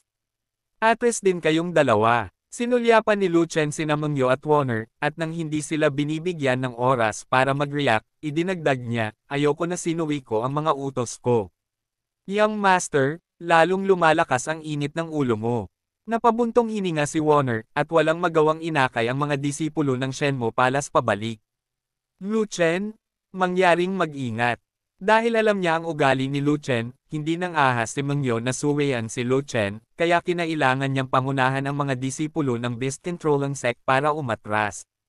Hiniling ni Lu Chen na umalis ang lahat, halatang hamanin ang mga tuyong gamit ng mag-isa. Gayunpaman, hinayaan lamang ni Mengyo at Warner na umatras ang kanilang mga kaklase, ngunit hindi sila lumayo, na nananatiling 100 talampakan ang layo mula kay Lu Chen.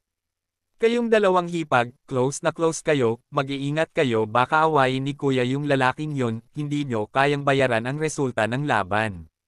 Sa isang punto, nagpakita si Fei Long sa tabi ni Mengyo at Warner. Kailangan ako ng Young Master. Sabi ni Warner. Ayoko pumunta. Sabi ni Mengyo. Then anong ginagawa mo dito? Tanong pabalik ni Warner kay Fei Long. Kailangan din ako ng 2 hipag. Si Fei Long ay naglabas ng 2 ekstrang kaldero na may mapait na ngiti sa kanyang mukha. Sa oras na ito, sinulyapan ni Ganwo ang 3 ni Fei Long, hindi maiwasang mapangiti, at sinabing, gustong tulungan ka ng 3 iyon, ngunit sa tingin ko gusto na nilang mamatay. Hindi naman ganoon ang kaso. Bahagyang tumugon si Lu Chen. Kung saan mayroong isang matabang dragon, mayroong isang saplot ng langit. May laban mamaya, kahit gaano pa kalakas ang resulta ng laban, hindi niya kailangang mag-alala na hindi kayanin ni Mengyo at Warner. Lu Chen, pinatay mo ang aking nakababatang kapatid at libu-libong mga alagad ni Kangyo. Ang iyong krimen ay hindi mapapatawad. Dapat kang mamatay dito ngayon. Malamig na sinabi ng Dry Goods, ako mismo ang pumatay sa iyo para ipaghiganti ang kapatid ko. Hindi naman ganoon ang kaso. Napakaraming tao dito, at may mga matatanda sa bawat sekta. Kung kumilos man ang sino mang elder, hindi mo ako mahahawakan. Sinadya ni Lu Chen. Sila, nilinga ni Ganquo ang kanyang ulo at tumingin sa likuran, para lamang makita ang daan-daang libong tao na nanunood ng labanan ng may labis na interes, hindi niya napigil ang matawa, naghihintay sila upang panoorin ang kasiyahan, walang malalakas na tao na makakaligtas, ikaw, patay ka Heart-Eat. Isa pa, narinig ko na nasaktan mo ang lahat ng mga alagad ng sekta sa lihim na kaharian, sino ang inaasahan mong tutulong sa iyo? Tandang pananong, gagawa ng hakbang. Nagpatuloy si Lu Chen, kung tutuusin, si Shan Lizong ang pinuno ng 3 pangunahing sekta, at hindi sila tatayo. Lu Chen, iligpit mo na ang iyong maliliit na pandaraya, ang pagpapaliban ng oras ay walang silbi sa harap ko. Tumingin si Chenwo sa malayo kung saan nagaganap ang isang matinding labanan. Naglalaban sina Gangxi at Xingfang, at sinusubukan ni Gangxi ang kanyang makakaya upang labanan ang pag-atake ni Xingfang. Bagamat siya ay dahado, hindi siya natalo ni Xingfang saglit. Sa makatuwid, may oras pa para patayin niya si Lu Chen. I heard that you are a cautious person. As expected, ang bilis mong alam kaya hindi ka na maantala. Ngumiti si Lu Chen, hindi ito ang kanyang maliit na lansihin, ngunit isang maliit na butas ang kanyang hinukay. Ang mga maingat na tao tulad ng mga dry goods sa pangkalahatan ay hindi minamaliit ang kaaway, at lalabas ng todo kapag gumawa sila ng hakbang. At gusto ni Lu Chen na maliitin niya ang kaaway, kaya kinailangan niyang lumikha ng isang ilusyon ng takot sa digmaan, tulad ng pag-antala ng oras, naghihintay na dumating si Xingfang upang iligtas. Iniisip ng dry cargo na alam niya ang kanyang maliliit na pandaraya at kampante, kaya madaling mahulog sa bitag at maliitin ang kaaway. Ito na ang katapusan ng ating pag-uusap at ito na ang katapusan ng iyong buhay, bumaba ka at samahan mo ang aking kapatid. Malamig na ngumiti si Ganwo, tumigil sa pagsasalita, at agad na binaril si Lu Chen at sinampal siya. Ang palad na iyon ay gumawa ng 100% ng lakas nito, at ang espasyo ay gumuho sa radius na 10 talampakan, at ang lupa ay yumanig ng malakas. Ang bigat ng palad ay nagpalubog sa lupa, at ang kapangyarihan ng palad ay direktang nakalock kay Lu Chen. Si Chenwo ay tila lalabas ng todo at hindi nagbigay ng pagkakataon kay Lu Chen, ngunit minamaliit pa rin niya ang kaaway. Dahil, hindi niya hinawakan ang pangitain. Kung walang pagpapala ng pangitain, walang buff, ang kapangyarihan ng kanyang palad ay hindi ang pinakamakapangyarihan. Hindi nakakagulat na siya, na higit sa lahat ay maingat, ay gumawa ng ganoong pagkakamali. Kung gusto mong sisihin ang kaharian ni Lu Chen. Ang kalahating hakbang upang pinuhin ang mga Diyos, ang kaharian ay masyadong mababa, kumpara sa kanya, ito ay tulad ng isang ulap at putik. Gaano man kalakas ang combat power ni Lu Chen, imposibleng maabot ang kanyang level, at talagang mahirap para sa kanya na itaas ang kanyang pagbabantay. Higit pa, gusto pa rin ni Lu Chen na iantala ang oras. Kung hindi siya mahuhulog dito, sino ang mahuhulog dito? Kabanata 1049. Supreme Cultivation Secret Author, Mu Fenglai. Lihim na ikinatuwa ni Lu Chen na siya ay na-recruit ng mga tuyong gamit, ngunit hindi siya nang ahas na maging pabaya. Kahit na ang taong ito ay isang malakas na tao sa unang araw ng Kangyu Sect, mayroon siyang ilang mga brush.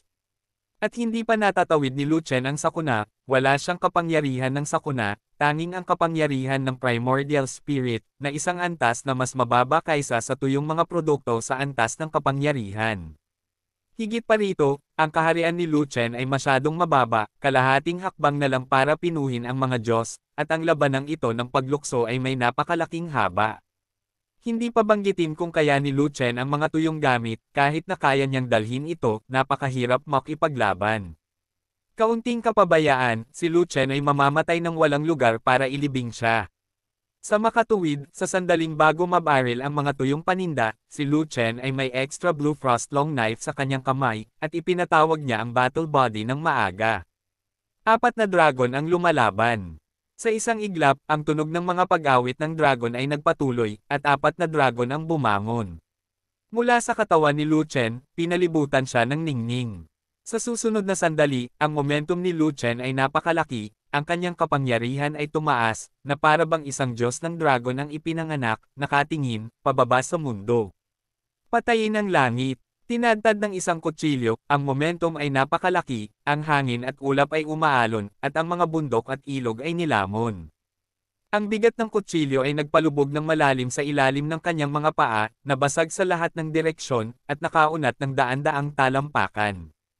Ang talom ay nasa lahat ng dako, isang espasyo ang gumuho, at isang piraso ng walang laman ang nabasag, na naging dahilan upang manginig ang buong lupain.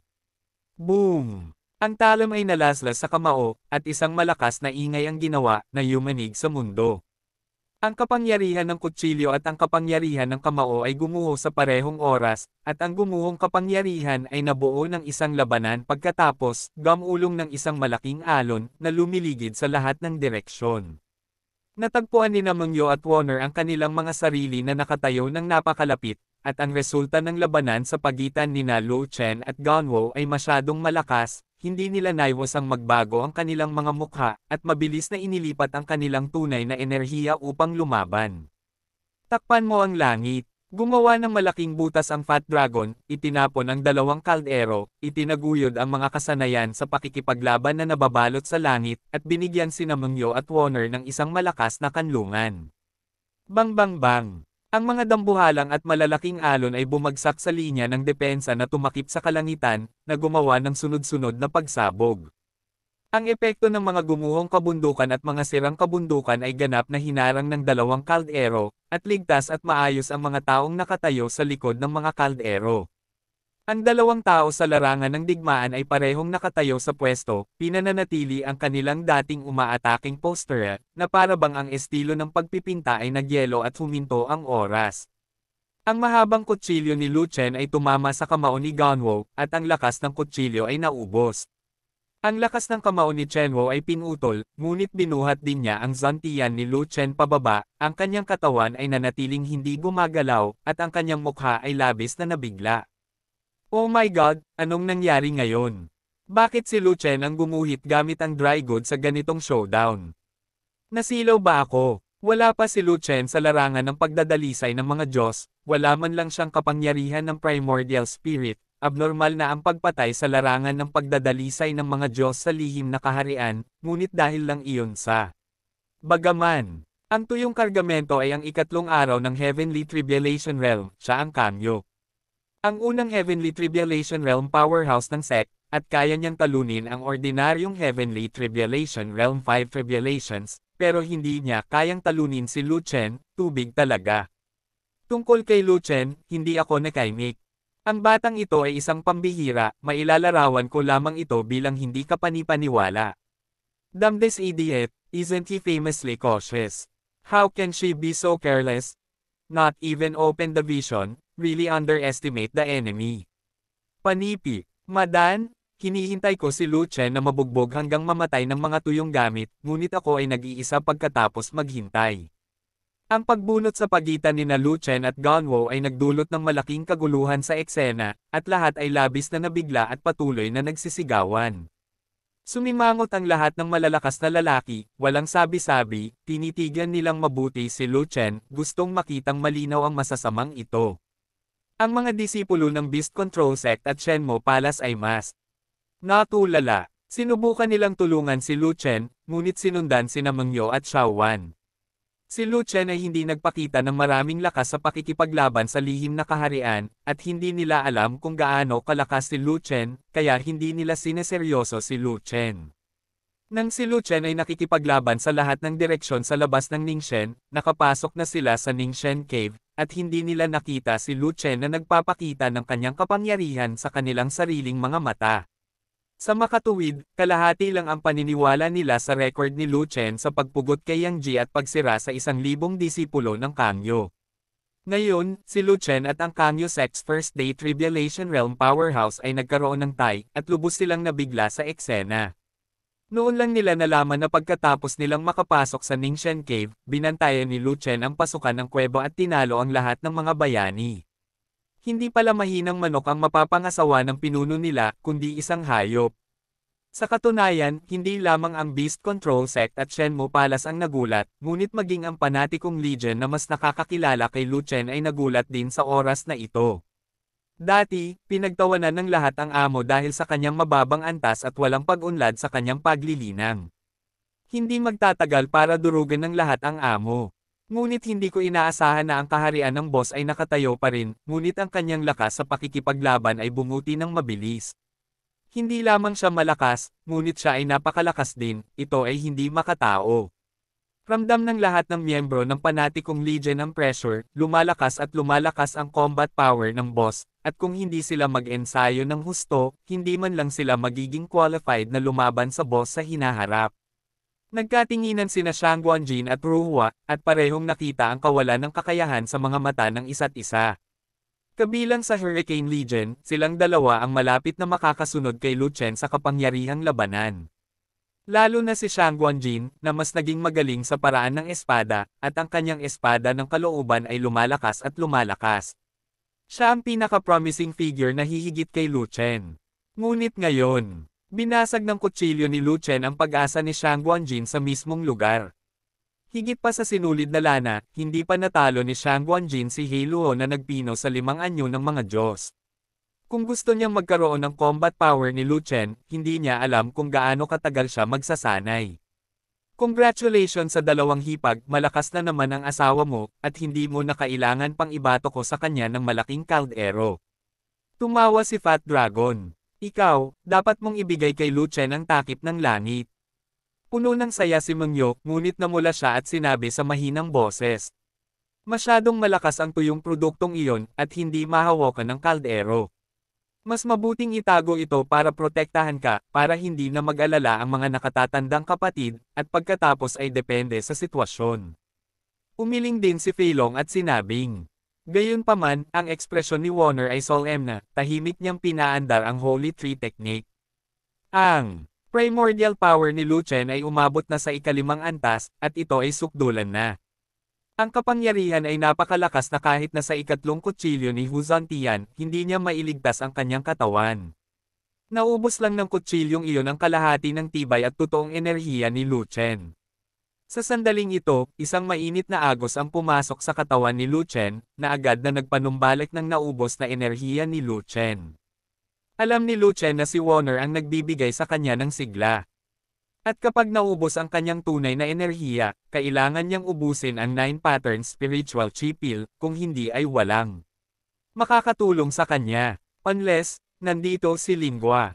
Sa hindi inaasahan, ang iyong kapangyarihan sa pakikipaglaban ay mas malakas kaysa sa inaakala. Nakabawi si Ganwo mula sa pagkabigla, dahan-daang binawi ang kanyang mga kamao, pinaikit ang kanyang mga mata, at seryosong tumingin kay Lu Chen. Mahinahong sabi ni Lu Chen, at binawi rin ang mahabang kutsilyo, handang maghiwa muli. Matapos putulin ang kutsilyong iyon, naisip na ni Lu Chen kung anong antas ang kanyang kapangyarihan sa pakikipaglaban. Kabanata 1050, Supreme Cultivation Secret Author, Mu Fenglai.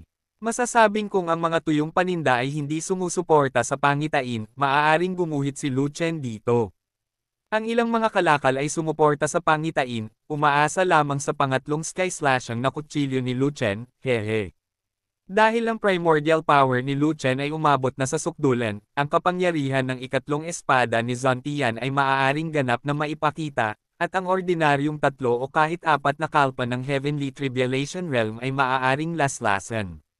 Ngunit ang napakalakas na 3 Tribulation ng Heavenly Tribulation Realm, tulad ng mga dry goods, ay mas malakas kaysa sa ordinaryong 5 Tribulation ng Heavenly Tribulation Realm, kaya hindi ito matatalo. Sa kasalukuyang sitwasyon ni Lu Chen, imposibleng talunin ang mga tuyong gamit, at hindi masama ang hindi matalo. Gayunpaman, upang hindi matalo sa harap ng mga tuyong paninda, kailangang pagbutihin ni Lu Chen para maging posible ito. Ang pinakamalaking pagpapabuti ay ang pagtawid sa sakuna, makuha ang kapangyarihan ng sakuna, at gawing mas mataas ang antas ng kapangyarihan. Ngunit imposibleng tumawid sa sakuna ngayon, at walang kondisyon para sa pagtawid sa sakuna. Ang isa pang paraan ay ang paggamit ng pang-4 na espada, na mas malakas kaysa sa pangatlong espada ni Zantian, na pinakamalamang na makamit. Alam ni Lu Chen kung paano gamitin ang pang-4 na hiwa ni Tian Zantian. Kabisado na niya ang mga formula, mental na pamamaraan, at ang ruta ng operasyon ng kanyang tunay na diwa, ngunit hindi niya ito na-practice. Dahil, ang pang-4 na kutsilyo ni Zantian ay nangangailangan ng mas malakas na suporta, at mas angkop na gamitin ang kapangyarihan ng makalangit na kapigatian para buksan ito. Sa makatuwid, si Lu Chen ay hindi formal na nagsasanay nito, ngunit naghintay na gamitin ito pagkatapos makatawid sa kapigatian. Ngunit ngayon, hindi na makapaghintay si Lu Chen hanggang sa tumawid siya sa pagnanakaw, kaya kailangan niyang gamitin kaagad ang pang-4 na espada ni Zantian. Para sa pang-4 na espada ni Zantian, ang kapangyarihan ng Primordial Spirit ay hindi maaaring i-activate ng normal. Bago pumasok sa Secret Realm, ang Primordial Power ni Lu Chen ay hindi pa malakas, at wala siyang kakayahang i-activate ito. Ngunit pagkatapos makuha ang kapangyarihan ng hari ng demonyo sa lihim na kaharian, ang primordial na kapangyarihan ni Lu Chen ay tumaas at umabot sa pinakamataas na antas. Ang pinakamahalagang bagay ay mayroong 4 na dragon veins na maaaring tumaas ang kapangyarihan ng primordial spirit na nakakatakot, at maaaring hindi imposibleng buksan ito. Sa anumang kaso, susubukan ni Lu Chen ang pang-4 na espada ni Zantian, at subukan ito. Tapos tere na ulit. Si Gan Kuo ay nagbigay ng tuyong tawa, itinayo ang paningin, at isang patong ng maitim na ulap ang lumitaw sa likuran niya, niyanig ang kawalan. Sa susunod na sandali, may mahabang espada sa kamay ni Chenwo, na may madilim na ekspresyon at nakamamatay na aura. Narito, ang mga tuyong kalakal ay sumuporta sa pangitain, at siya ay sisulakay ng buong lakas. Kung umatake ka ng buong lakas, ang pangkalahatang 5 Tribulation Experts ay walang laban sa kanya. Paano makakalaban ni Lu Chen? I'll wait and see. Sana ang hinihintay ko ay ang balita ng pagkamatay ni Lu Chen, hindi ang kalungkutan. Nagkaroon ng kaguluhan sa eksena, at hindi mabilang na mga tao ang nanunood kung paano namatay si Lu Chen. Para sa mga tao mula sa Mad Force Legion, Beast Control Sect, at Shenmue Palace, lahat sila ay mukhang solemn na, pinagpapawisan para kay Lu Chen. Not to mention Mengyo and Warner, nakabitin na sa langit ang mga puso nila. Ang sinumang may matalinong mata ay makikita na ang mga tuyong paninda ay hindi sumusuporta sa pangitain noon, at hindi sinubukan ang kanilang makakaya bago matalo sa isang kurbata ni Lu Chen. Ngayon na ang mga tuyong paninda ay nauubos na, gaano man kahirap magtrabaho si Lu Chen, hindi siya maaaring maging kalaban niya. Tingnan mo kung ang iyong espada ay mas malakas kaysa sa aking espada. Malakas na sumigaw ang mga dry goods, iniwagayway ang mahabang espada, at naglaslas kaagad na may radius na daan-daang talampakan, gumuho ang espasyo, lumubog ang lupa, at nakalock ang enerhiya ng espada kay Lu Chen.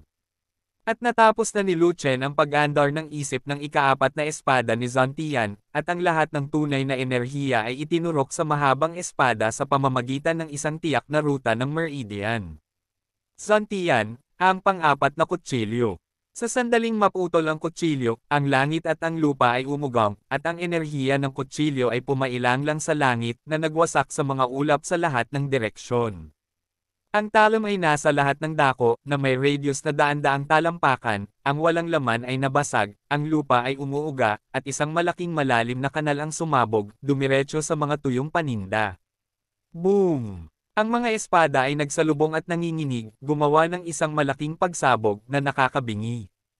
Ang kapangyarihan ng espada at espada ay sabay na bumagsak, na naging isang nakakatakot na resulta ng labanan, na bumubuo ng isang malaking alon ng hangin, na lumiligid sa lahat ng direksyon. Sa radius na 5,000 talampakan, lahat sila ay nasa loob ng impact range ng airwave. Maraming mga alagad ng sekta ang walang oras upang umiwas at direktang naapektuhan ng alon ng hangin. Ang mga taong may mababang cultivation base ay nabaligtad ng pagsabog sa lugar, nasugatan sa iba't ibang paraan, at napahiya. Gayunpaman, si Mungyo at ang iba pa na pinakamalapit sa larangan ng digmaan ay protektado ng langit, at walang mali sa kanila, na ikinaiinggit ng maraming tao. Sa gitna ng larangan ng digmaan, mayroon lamang isang malaking hukay, at walang makakakita nito. Dahil, wala na sina Lu Chen at Chen Wu sa kinaroroonan nila, at pareho silang pinalipad palabas. Ang lakas ng labanan ng magkabilang panig ay malakas, ang lakas ay magkapantay, at hindi sila natatapakan kapag sila ay magkalaban, at sila ay parehong may 100 talampakan ang layo. Oh my God! Hindi pa rin kayang patayin ng dry goods si Lu Chen, o ito ay kurbata lang. Ano ang saysay ng pagpapaliwanag, kailangan pa bang ipaliwanag? Ang kapangyarihan ng kutsilyo ni Lu Chen ay kitang-kita sa lahat. Ito ay mas malakas kaysa sa nauna, at halatang nagbago siya sa isang mas mataas na antas ng paggalaw. Ang espada ng mga tuyong paninda ay nakakatakot sa kapangyarihan. Sa pangkalahatan, ang malakas ng 5 kapigatian ay maaaring hindi ito maaalis, ngunit si Lu Chen talaga ang nagtanggal nito. Talagang sinira nito ang aking 3 pananaw. Kalahating hakbang papasok sa kaharian ng pagdadalisay sa mga Diyos, mayroon ka talagang kapangyarihan na labanan ang 5 kapahamakan ng kaharian ng kapigatian sa langit. Ang haba ng hakbang na ito ay napakalaki na walang sinuman sa nakaraan, at hindi magkakaroon ng may susunod. Kung may ranggo sa mga pervert sa mundong ito, tiyak na si Lu Chen ang numero 1, ang numero 1 pervert sa mundo. Tik! Naghintay ako at naghintay, gusto kong hintayin na mamatay si Lu Chen, pero sa huli naghintay akong mag-isa ulit. Muling naglaban sina Lu Chen at Chen Wu, at ang buong eksena ay nabigla muli. Lahat ng uri ng kaguluhan, lahat ng uri ng talakayan, at lahat ng uri ng 3 pananaw ay ganap na nawasak. Sa panatikong legion, lahat ng miyembro ay lubos na sumasamba sa amo. Maging ang mga disipulo ng Beast Controlling Sect at Shenmue Palace ay ganito. Si Mengyo at Warner ay parehong nagulat at natuwa, hindi mabilang na mga ningning ang nagniningning sa kanilang magagandang mata, parehong may takot at lubos na kaligayahan. Dahil alam ni na Mengyo at Warner ang mahusay na kakayahan sa pakikipaglaban ni Lu Chen. Gupitin gamit ang isang kutsilyo, sirain ang mundo. Matapos pugutan ng ulo, walang laman ang buong katawan. Sa makatuwid, si Warner ay nagpapatakbo ng banal na kahoy na sagradong sining ng buong lakas, na nagbibigay kay Lu Chen ng maraming sigla, upang agad na makabawi si Lu Chen. Si Mengyo ay walang pantulong na sikretong pamamaraan ni Warner, ngunit mayroon siyang kilin. Inilabas na niya ang Xiaoyo, fire kilin at water kilin. Kung hindi maganda ang sitwasyon ni Lu Chen, hahayaan niyang sumugod si Xiaoyo at ang iba pang 3 kilin at harangan si Lu Chen sa anumang paraan. Tulad ng para kay Shi Kilin, Soul Kilin, at Lei Qilin, ang tatlong kilin na iyon ay masyadong bata at walang kapangyarihan sa pakikipaglaban, kaya hindi sila pinakawalan para mamatay. Ang pang-apat na kutsilyo ni Zhang Tian ay sa wakas ay binuksan ni Lu Chen. Sa katunayan, pagkatapos buksan ito, ang presyo ay napakataas. Matapos ang pagpugot, ang katawan ni Lu Chen ay hindi lamang na-hollow out, ngunit na-overdraw pa. Para kay Lu Chen, ang yugtong ito ng kawalan ng laman at pagkawala ng lakas sa pakikipaglaban ay lubhang mapanganib. Kung hindi dahil kay Warner, hindi kaagad makakatayo si Lu Chen, lalo pat mabawi ang lahat ng kanyang lakas sa isang iglap. Gaano man kabilis mabawi ang pisikal na tibay ng isang tao pagkatapos uminom ng Spirit Essence Liquid. Nalutas ni Warner ang pisikal na problema ni Lu Chen, at ang natitirang bahagi ng totoong enerhiya ay walang laman, na kailangang lutisin sa pamamagitan ng pag-inom ng spiritual energy pill. Nang walang pag-aalala tungkol sa physical fitness, natural na kinain ni Lu Chen ang Jiwen Linky pill kaagad, bumibili ng maraming oras para mabawi ang kanyang tunay na diwa. Nang tumayo ang mga tuyong paninda sa kabilang panig, ang tunay na diwa ni Lu Chen ay halos mabawi.